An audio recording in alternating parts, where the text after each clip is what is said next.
So when I went to McDonald's, when I was 18 years old, I got a Big Mac with a bolt in it. That's a true story. A bolt, a metal bolt, served in the secret sauce. I thought maybe it was a crunchy thing. Took me 5 years to go back to McDonald's, and that was a mistake. One thing organizations do not understand today is that if they are going to save money, do not save money in a way that creates service failure. Trust is perishable. The stupidest things organizations save money on are automatic telephone message machines. You are an economic object.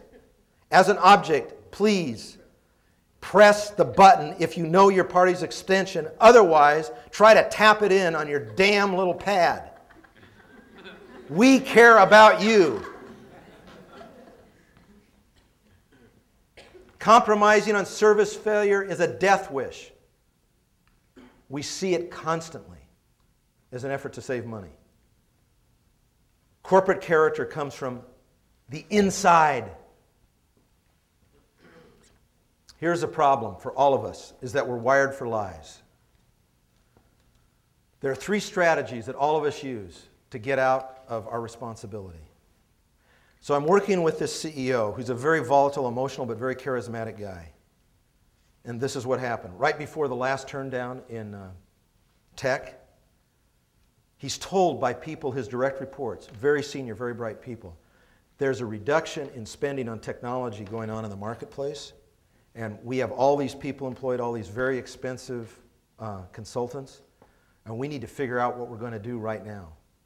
Either what new offerings we can give to keep them all jobs, or we've got to get an outplacement plan that works because the market will not support it. Nonsense! Nonsense! The market's robust, it'll be fine. Total denial. You know why? Because it's very inconvenient when reality goes against your strategy and your plans. When your plans are upset, it's so inconvenient. So I'll deny it.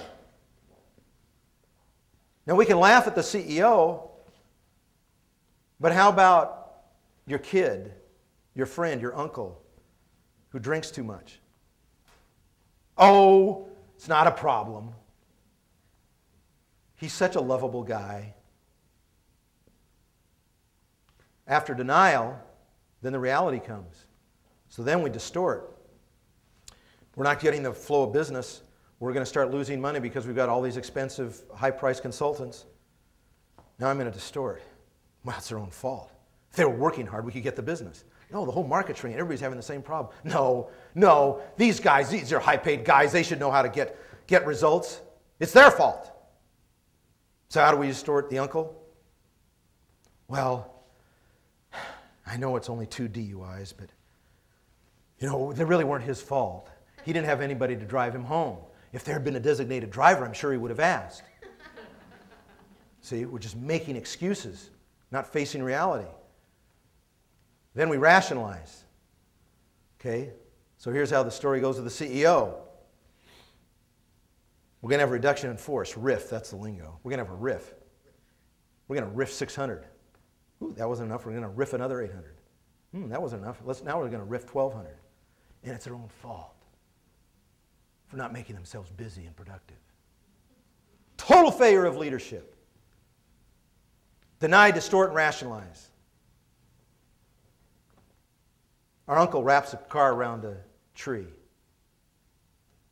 Well, it's his fault. He should have been responsible. Where were you? Where were you when he needed to get off the street? It's too inconvenient to think of ways to solve a problem. See, that's how we're all wired. But when you get as a leadership level, when you get to a level where you affect the lives of people, it gets pretty serious.